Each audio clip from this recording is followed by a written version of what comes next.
Good afternoon, class 8. Today I am going to continue this chapter, Crafts and Industries in History. Industrial Revolution in England.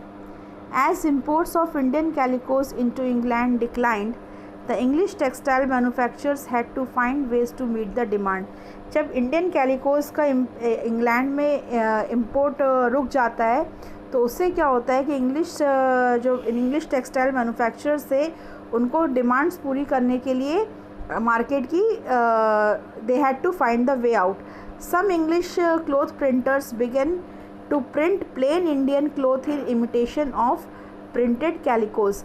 कुछ English cloth printers ने क्या किया कि printed कैलिकोस के बदले उन्होंने प्लेन इंडियन क्लॉथ्स प्रिंट करना शुरू कर दिया. The cloth manufacturers encourage innovations to produce large quantities of cloth at lower cost than before. कुछ आपके क्लोथ कपड़े के व्यापारी जो थे मैन्युफैक्चरर्स थे प्रोडक्ट्स उन्होंने क्या किया कि नए तरीक़ों को इंट्रोड्यूस करने इनोवेटिव तरीक़ों को इंट्रोड्यूस करने में एंकरेजमेंट दिखाई, ठीक है, ताकि वो large quantity of clothes produce कर सके लोअर कॉस्ट पे पहले से ज़्यादा. This became possible due to the invention of various machines. ये चीज़ पॉसिबल हो पाई क्योंकि कई ऐसी नई मशीनों का आविष्कार किया गया, such as John Kay flying shuttle in the 1730s. 1730s में जॉन केज फ्लाइंग शटल जो है मशीन बनाई गई 1730 में. James Hargreaves spinning jenny around 1764 में ये नई मशीन बनाई गई. And Richard Arkwright's water frame some years later. ये मशीन कुछ साल बाद बनाई गई. This began the industrial revolution. इस तरह से इंडस्ट्रियल रिवॉल्यूशन यहाँ से स्टार्ट होता है. Which replaced manufacture by hand with manufacture by machine. इससे क्या होता है, जो पहले हैंड मैन्युफैक्चरिंग होती थी अब वो मशीन से होने लगी.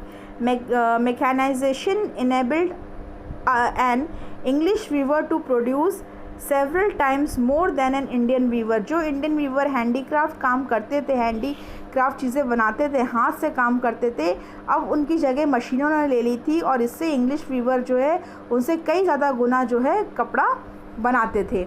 The industrial revolution led to a rapid growth of industries in Europe. इन मशीनों के आने से क्या हुआ कि यूरोप में इंडस्ट्रियल रिवॉल्यूशन से जो है इंडस्ट्रियल रिवॉल्यूशन उसने तेज़ी पकड़ ली, काफ़ी इंडस्ट्रीज़ डेवलप होने लगी. Several European countries include Britain use their colonies in other parts of the world as sources of raw materials for their industries. अब जो उन्होंने इंडिया में अपनी कॉलोनीज़ डेवलप की थी उन कॉलोनीज़ को वो लोग एज ए रॉ मटेरियल मतलब लाने के लिए अपनी इंडस्ट्रीज़ के लिए यूज़ करने लगे. The colonization of India by the English East India Company began in the mid 18th centuries. मतलब इंडिया में आके क्योंकि उनको रॉ मटेरियल वहाँ से चाहिए था, चीप रेट पे रॉ मटेरियल उनको लेना था, ठीक है, और जो है अपने इंडस्ट्रीज़ में उनको भेजना था, अपने कंट्री में अपनी इंडस्ट्रीज़ में. तो इससे मिड 18th सेंचुरी में क्या हुआ कि इंडिया में इंग्लिश ईस्ट इंडिया की कंपनी ने अपनी कॉलोनीज़ को डेवलप करना धीरे धीरे शुरू कर दिया.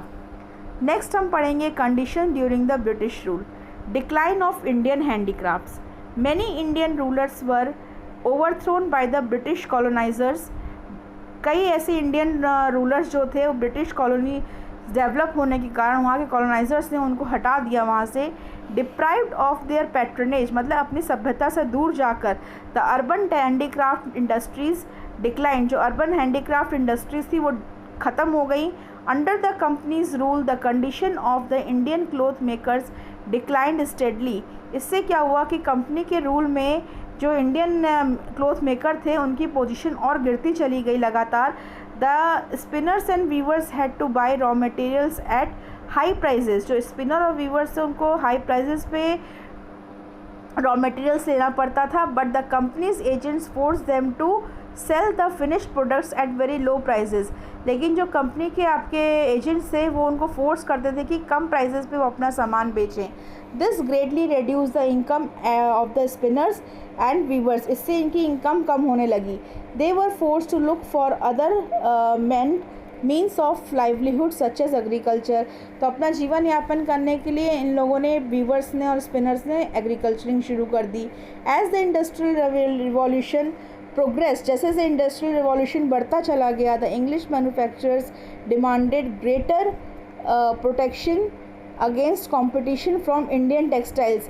इंग्लिश मैन्युफैक्चरर्स की डिमांड क्या होने लगी कि माने उनको इंडियन टेक्सटाइल से कोई कंपटीशन न मिले, ऐसा कोई मतलब माने ग्रेटर प्रोटेक्शन चाहिए उन्हें।